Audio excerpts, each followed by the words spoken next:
I am opening up my services in a new way with Catholic life coaching, specifically with a focus on spiritual growth. What kind of person do you think needs a life coach, or is it really, it just matters where you want to go? It's not necessarily about where you are.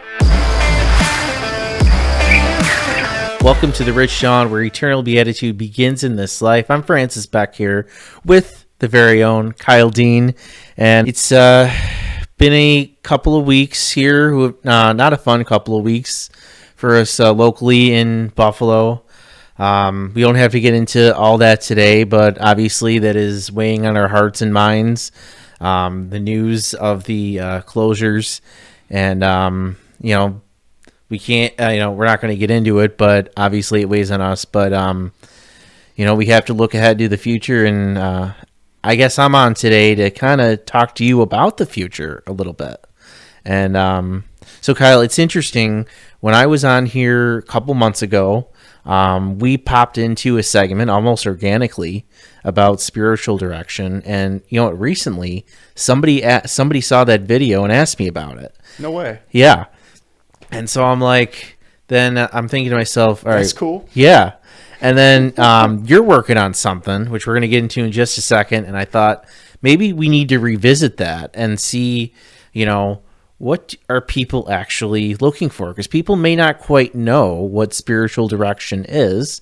And maybe there's something else out for them that maybe is more what they need right now in their lives. So, Kyle, can you tell us a little bit about what you've been cooking up lately? Yeah, no doubt. And I appreciate the intro, man. I mean, there is a lot going on in the life of our diocese. Of course, we're referring to all those closures. And, it's a time of great challenge, processing, adjusting, and an opportunity for virtue, right? There's always an opportunity to grow in virtue with anything and everything that's going on. And one of the chief virtues is detachment, right? The ability to, just cling to God only and nothing else that's transient in this life. And trust me, as somebody who's been through a number of life changes over the years, not getting married where I grew up, even though I thought maybe I would have, experiencing all kinds of changes and challenges. I know what it's like to wonder where your sense of identity is grounded, where your sense of belonging, purpose is. And, there's just so much that could be said about that. And underlying all of that, I think, is a healthy spirituality. Right, you need to have a healthy spirituality, and you're right. It was organic in the sense of, as I recall, we were chatting for maybe almost 2 hours, and then we got into it well into the conversation, probably after the first hour, about spiritual direction. I probably revealed then that I've been an authorized spiritual director within the diocese for a number of years now. I received faculties let me reiterate, there's no such thing as faculties or even like a certificate for spiritual direction. It's more of a calling. It's an aspect of vocation, and it's helping a soul, it's walking with a soul so that they can discern the will of God in their lives, right? The spiritual director doesn't necessarily it generally doesn't, tell somebody what to do for sure, unless there's something that's been very, very, very clearly discerned as the will of God in that process. But overall, it's to just help a soul recognize a general snapshot of where they are in their life. And it's been extraordinary being able to serve in that capacity for various souls,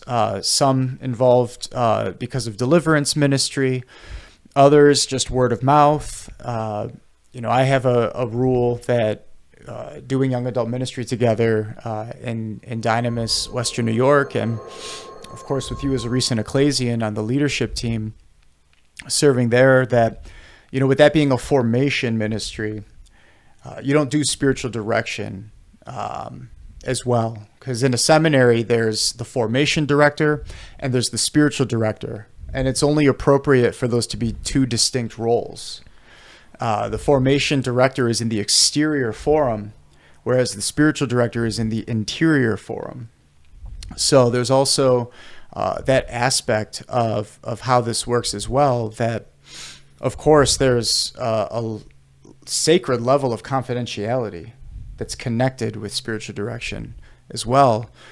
And it's really one step below the seal of confession in terms of, I mean, there's canonical norms surrounding these things as well.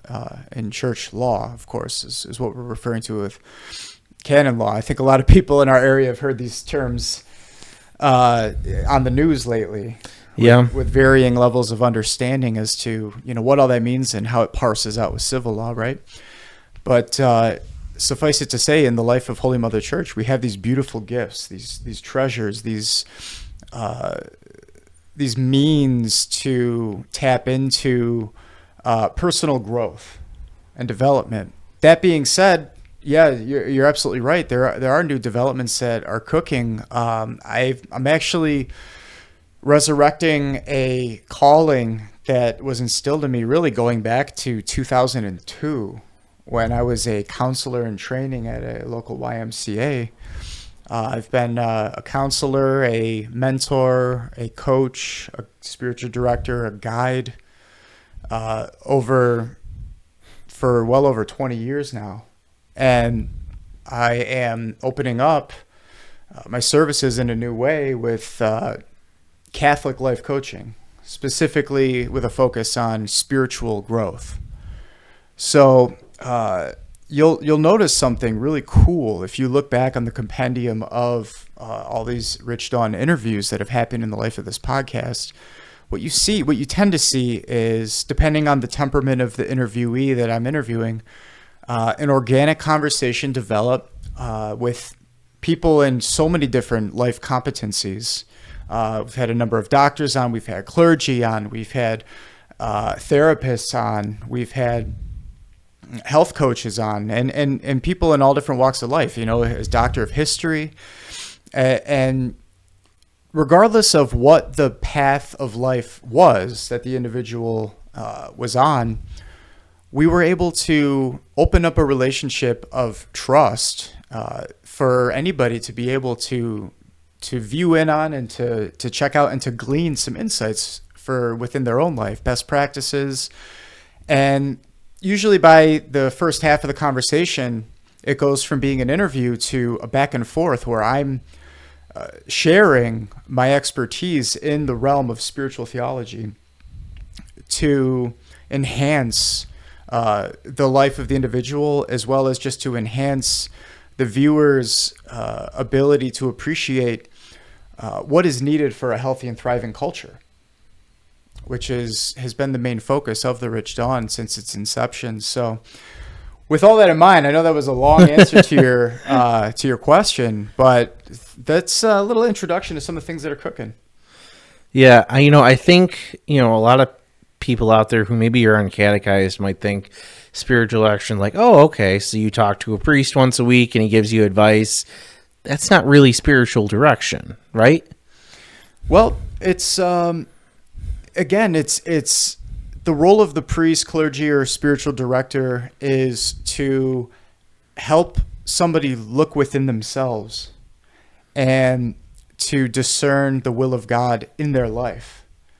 And there's definitely a spiritual growth component to that. What's distinct about spiritual life coaching, Catholic life coaching in particular, is that the coach is helping you to come together and to establish and accomplish a specific goal.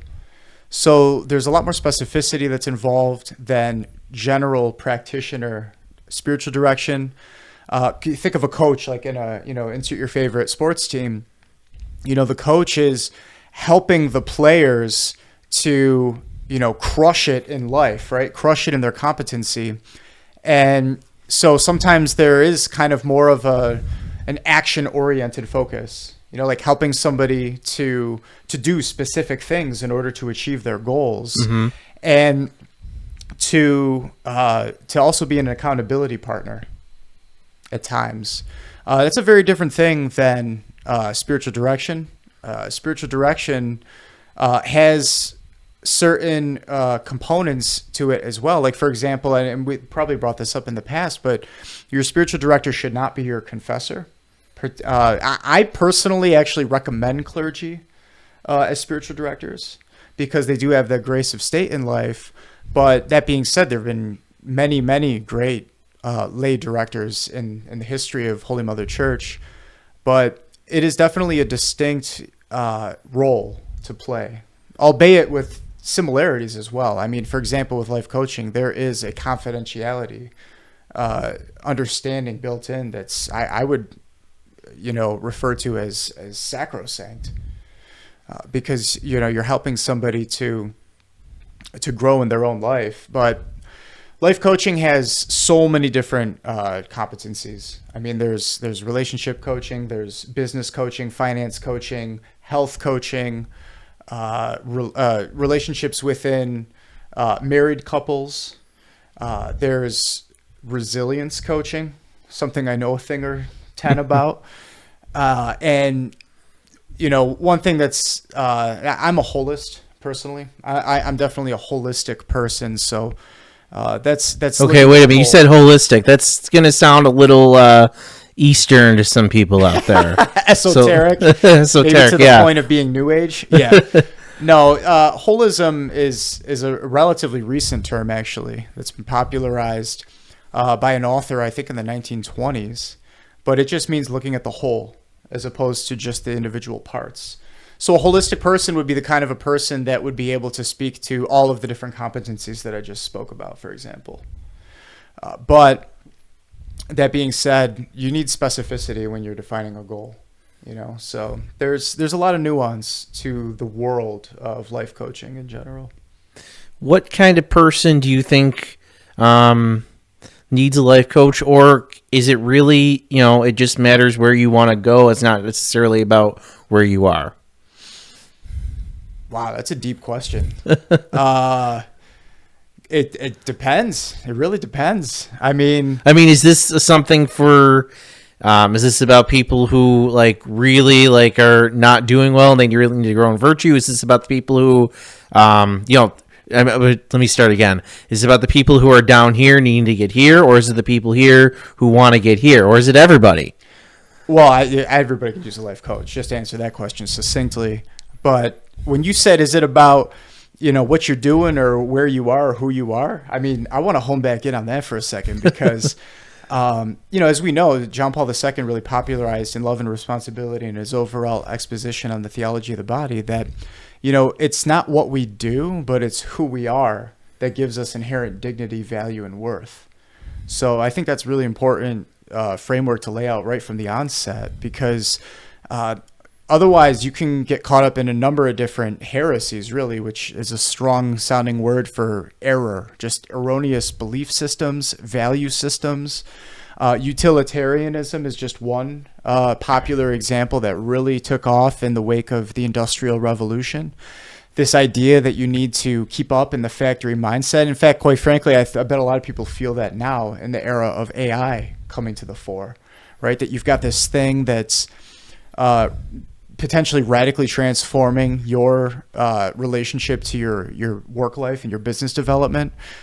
But it's not what you do, it's who you are that gives you inherent dignity, value, and worth. So let us never forget that. That being said, life coaching is also for doers, right? So there's actually ontological life coaching, which is ontology is the study of being, right? I mean, that's something that I offer, one of many things that are offered. And alongside ontology, you can have an epistemological life coach, which is epistemology is the study of knowing, or how we know things. So there's frameworks there for people that need work in that area.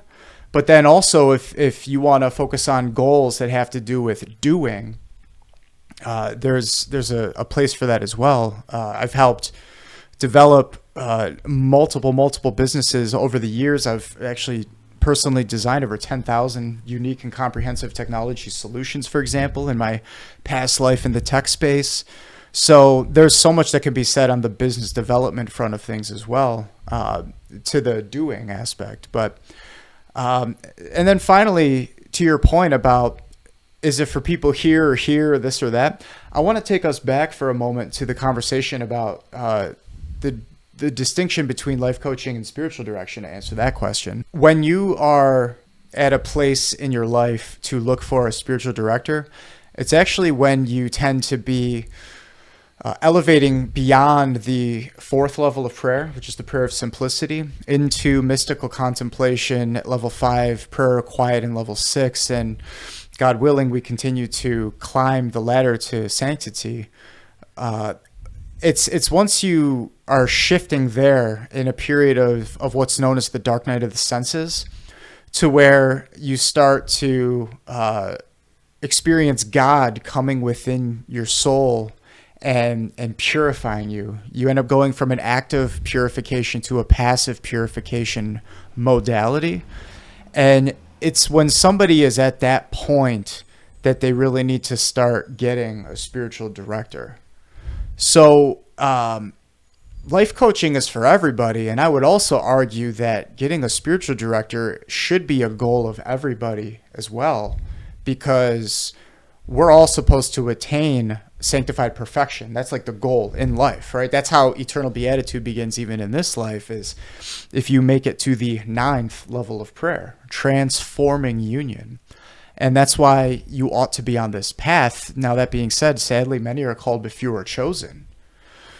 A lot of people don't make it to even the recognition, right, that the epistemology of all of this before they get to the self-work and also the God work, right? That's where the Catholic component of life coaching comes in. It's having that honest, sober conversation about, where am I in life in relationship to the Creator, and my relationship with Him and my place in the universe accordingly. So, and that's not just like a theological, I'm reading a book stuff. That's actually like let's talk about a relationship there and how I live my daily life. It's very experiential. Absolutely. Yeah. And, to that point, the reason actually that I've got this cooking up right now is because my spiritual director, I've had a spiritual director for the past 10 years now. So I'm very, very adept in that realm, which is why I was given faculties myself to do it. He's actually said, you need to start doing this Catholic life coaching thing, because there are so many people that need somebody to walk with. He was saying even in the religious life, you'll have somebody come in and just walk with the brothers or walk with the sisters. Like, they're actually appointed to that role. People need someone that they can rely on, somebody that they can trust, someone just to listen. Sometimes there's healing power in just being able to share of your life experience with somebody. It doesn't even have to be on the level of accountability partnership. And you see this in the life of the church all over the place with the clergy. There's some people that think, well, if I just get a spiritual director, I'm good to go, right? And to that, my own director was saying, priests themselves have a very hard time finding a spiritual director in this day and age, one that's good. Saint Teresa of Avila actually warns. She says, if you get a bad one, you're going to be backtracked in life for potentially years. It's scary. It is scary.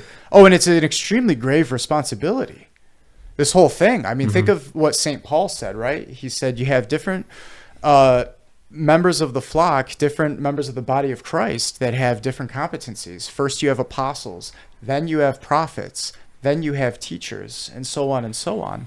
And there's an order of gravitas there, because for any teacher or leader or guide, you're going to have your feet held to the fire on your own personal judgment day about how you not only accomplished your own walk in life, but how you sought to help others as well.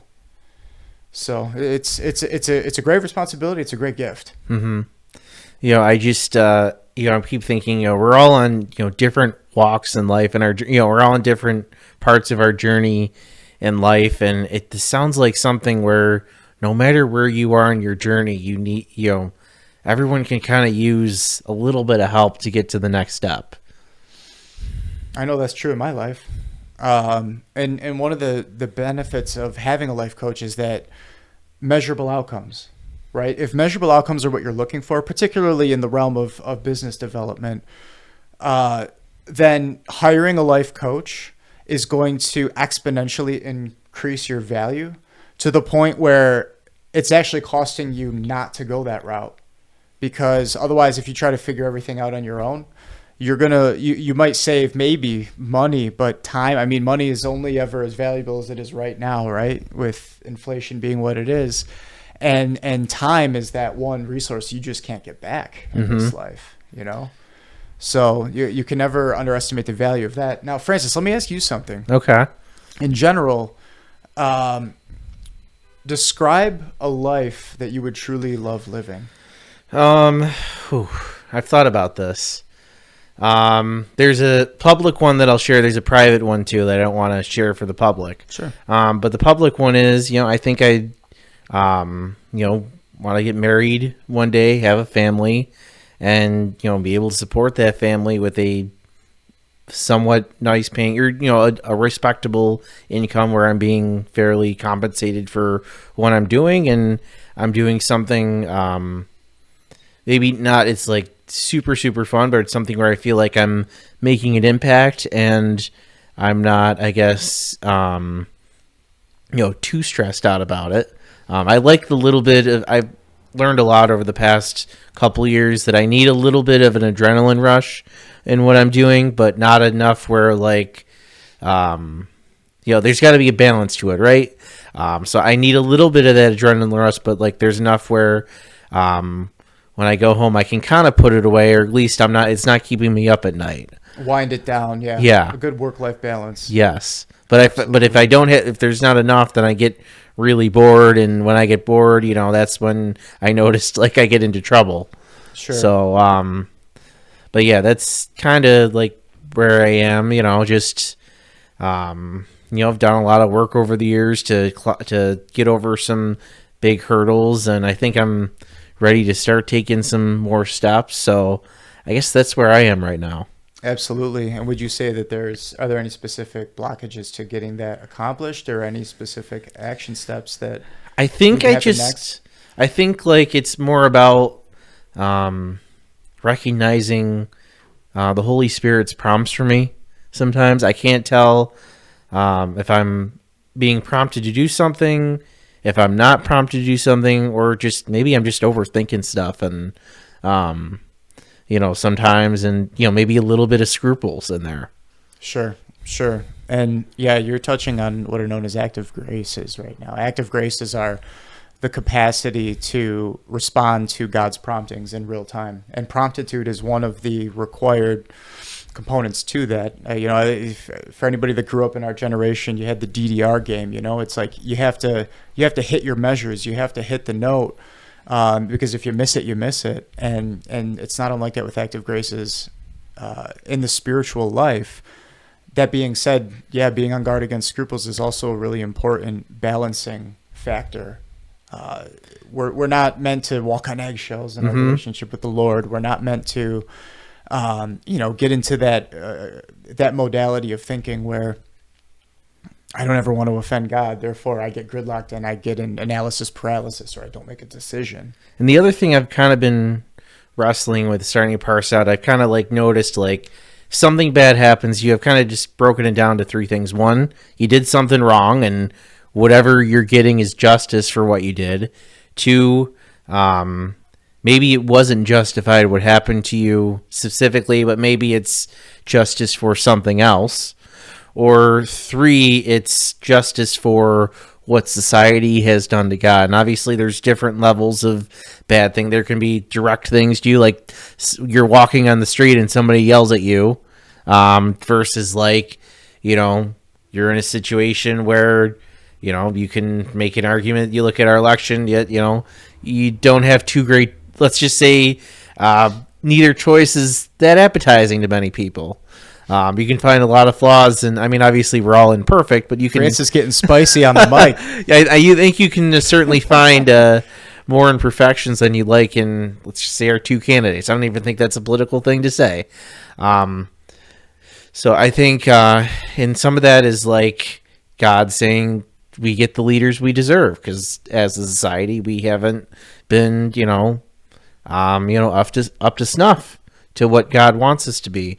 So it's kind of just interesting, kind of to balancing that out, and then obviously, of course, into that is suffering well. So like, trying to decipher, do I need to fix something? Is this justice or something I deserve and I just have to deal with it? Or is just maybe I don't deserve it, but God's calling me to suffer well. And that's like a whole other like thing I've been kind of, I don't say wrestling with, but that's been kind of contemplating on my mind for a little while, the past maybe couple months or so, every once in a while.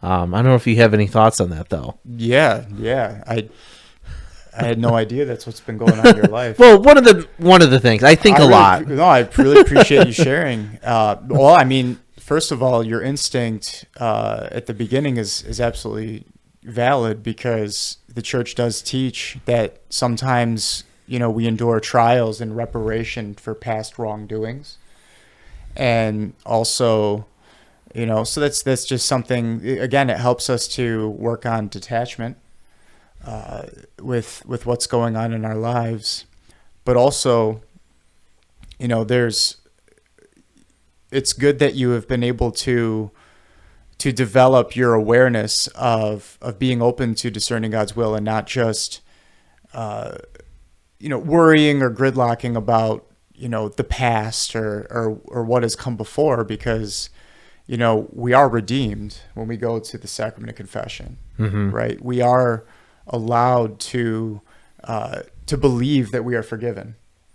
That's one of the things that really some people struggle with when they get into that mode of never ever wanting to offend God again, or not knowing how to discern his will and act on it without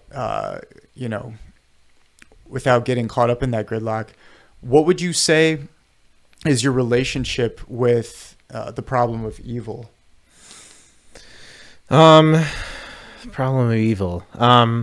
It's the fact that sometimes bad things can happen, even if it feels like it's not our fault. I think it's just like I've been noticing it a lot like lately. It's just, deciphering. I think I maybe have a predisposition to like always take it when something bad happens to me, or maybe like someone yells at me. My initial thing is to like, oh, it's my fault. I need to like, either apologize. I need to rectify it. And then, I kind of had a thought after a while, like, thinking about it, like, I don't know if I really did the wrong thing there. Maybe this person was just mad for another reason. Maybe I didn't do anything wrong, and, they just, they just didn't think they were being treated. They were being treated fairly, but maybe they just, for whatever, didn't feel like it. Maybe the anger wasn't really. I've kind of noticed that sometimes, like, and I don't know if this is God just getting me to suffer well. Like, people are mad at me, but they're actually, I think, mad at another person. I'm more just the messenger, or at themselves, or kind of one of those things. Don't shoot the messenger sometimes. I'm just kind of in the circumstance where I'm giving the message, and maybe they don't want to hear the message, or whatever. And so it's interesting. So it just been kind of deciphering, listening to different people. And I think a lot of people live in act as a binary where something is either good or bad, 100%. And you just, and I think I've been doing a good job recently of being able to kind of decipher, like, you got to listen to them. They may not be 100%, but there might be some truth there, and you have to figure out, okay, what's the truth? And then you kind of let the other stuff kind of, go out, work off you like a duck, water off a duck. Right. So I think that's like one of the things I'm trying to work on, not internalizing too much of what happens to you. Absolutely. And that's a really fascinating shift from just this overarching worldview on how do I wrestle with bad things happening into a snapshot in your own individual life. You're talking about specific interactions with particular people. And yeah, there is a balancing act. There's always something that can be learned because we're all holding up mirrors to each other. And, I love that old expression that, we all have rough edges and we exist to smooth out each other's rough edges. Or as Mother Angelica put it the most succinctly, like we'd all be saints if it weren't for people. So when you go through those interactions with people, there's a few different things to look out for. One is, in my own personal growth and development, where have I been in relationship to this other person versus where I'm trying to go? Right? We all have a temperament. And if you've got more of an introverted temperament, like a melancholic or a phlegmatic, you may not be as assertive, especially if you're in a relationship with a sanguine or a choleric, right? Extroverts. But the more you continue to grow spiritually, you may come to recognize more of a self-awareness about that. And okay, so it's great to take constructive criticism or feedback from somebody if it's there, if they're holding up an authentic mirror or a well-polished mirror.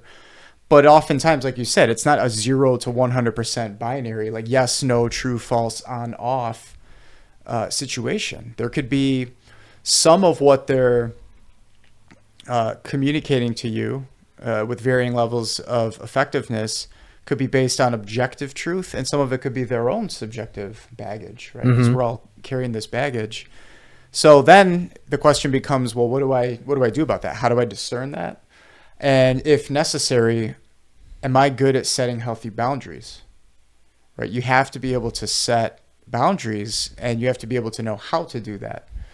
Right? I mean, there's kind of a scary statistic out there that 5 to 8% of human beings suffer from narcissism. Like we're all on a scale, a spectrum between empathy and narcissism. And all of us, we have some sort of a baseline in there, just like we all have a baseline of our default temperaments. And 5 to 8%, I mean, that's like 1 in 20 people. 1 in 20 people around you are so high on the narcissistic end of the scale that they're not good boundary setters. They will take advantage of, your goodwill, your desire to be accommodating to them if you happen to be in relationship with somebody like that. So there's a lot to discern there. Do you think that's more nature or nurture? It's both. It's absolutely both. Nature and nurture have so much to do with our psychological development. One of the reasons that I've been so effective in the deliverance ministry realm is because I have a competency in psychology, various aspects of philosophy, and cultural anthropology, sociology. These are some of the areas that I researched in my undergrad. So you put all of it together and you get a holistic snapshot of the human person. And when you look at psychology in particular, nature and nurture have very distinct and complementary roles in the way that we end up developing, right? Our personality, especially, right? Temperament and personality are two very distinct things. Something I've noticed a lot, and I went through this a little bit too, when people are really getting into the faith, whether they're converting or reverting, there's a tendency to kind of overdo like devotions or different prayers, and then eventually they burn out. And so would part of the life coaching be kind of like helping them to discern like maybe what devotions or prayers maybe prayerful items they need to kind of focus on in their state in life? It could be.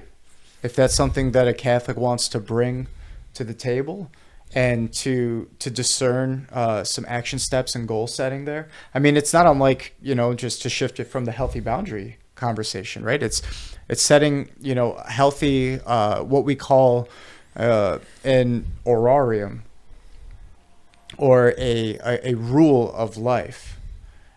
This is the way in which we structure our day to day so that we can thrive, right? Hopefully we're going from like surviving to thriving in this life. And that's what we're all shooting for, notwithstanding our need to have a healthy relationship with suffering well, as you had mentioned earlier as well. But when it comes to setting a proper orarium for oneself, you look at the theologians throughout the history of the church. This has been a problem that you just touched on throughout Holy Mother Church. I remember reading theologians in the 1700s that were actually like putting out mockery comedies of super devotion heavy Catholics. Like these are the, you're going to have the brown scapular on and the red scapular and the green scapular for health and the purple scapular for the end times all at the same time. You got to get the St. Michael chaplet in there. You've got to get the chaplet to the Holy Face. And you also need to finish up your novena for the day in addition to your rosary. But don't forget the divine office. You know what I'm saying? Yeah. So, no, I mean, hopefully I'm not touching on a pain point for anybody, but there are people who genuinely fall into devotion heaviness, which is something that, you need to be on guard against. And it comes from a good place, just like scrupulosity begins. I was just about to say it sounds a lot like scrupulosity. Yeah, it's I don't want to offend God. I want to make sure that all the decisions I make in life are to please him. But that can become its own cross. It can become its own. I remember when I conquered scruples, about a decade ago, I had a confessor tell me that you need to believe that you are forgiven, Kyle. That's your penance. And it was just like, what do you mean? I'm the worst sinner on planet Earth. You're not allowed to tell me that. And then it's like, ooh, actually, this is a subtle form of pride. Actually, there's nothing that we've done this side of our own personal judgment that can't be forgiven. Right? The only sin against the Holy Spirit that can't be forgiven is final impenitence. That's the only thing. Other than that, we have a right to claim the protection of the precious blood of Jesus Christ over our body, minds, and souls. Kyle, real quick, I don't want you to give away too many of your secrets, but kind of jumping off that, are there certain devotions or prayers that you might recommend to people depending on certain states in life? Like, have you thought about that? Like, a person who's dealing with this might be the better remedy, rather than this person has this thing, this other thing's the other remedy. Is that kind of how you approach it, or is it more complicated than that? We want to aim for simplicity. God is simple, right? St. Thomas Aquinas talks about the attributes of God. Simplicity is actually one of them. And so, keep it simple with your spirituality. This is something that we get into in deliverance ministry. As an intake specialist, over the better part of a decade now, I've helped to discern with people who are going through extraordinary experiences, right? Beyond just temptation.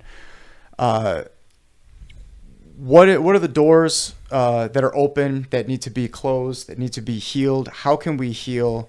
And that's going to depend on what's going on psychologically as well as what's going on spiritually. And those are concomitant. So it really does depend on somebody's specific state in life. But there are universals. I personally submit to, as you well know, you've heard me say this over many years in the life of the Dynamis Western New York Young Adult Ministry, that everybody is developing and fostering their own personal spiritualities, right? You've got, I'm personally Carmelite in prayer. I'm Dominican in my teaching. I'm Franciscan in my service, Benedictine in my experience with the office, and all of these different things. But regardless of where you fit within your own personal individualized framework, one spirituality that we're all called to is Marian spirituality. Marian spirituality is she's the queen of saints. She's the queen of the angels. And between Marian spirituality and also angelic spirituality. That's a lesser talked about universal, but these are the ones that kind of underpin all of the particular aspects of devotional life that develop over the great saints throughout church history. And it's a different thing for everybody. If you're suffering from scruples, you're going to dial it back. Actually, if you're a healthcare professional, maybe you do develop a devotion to the green scapular in particular, or of course, maybe the Divine Mercy Chaplet, right?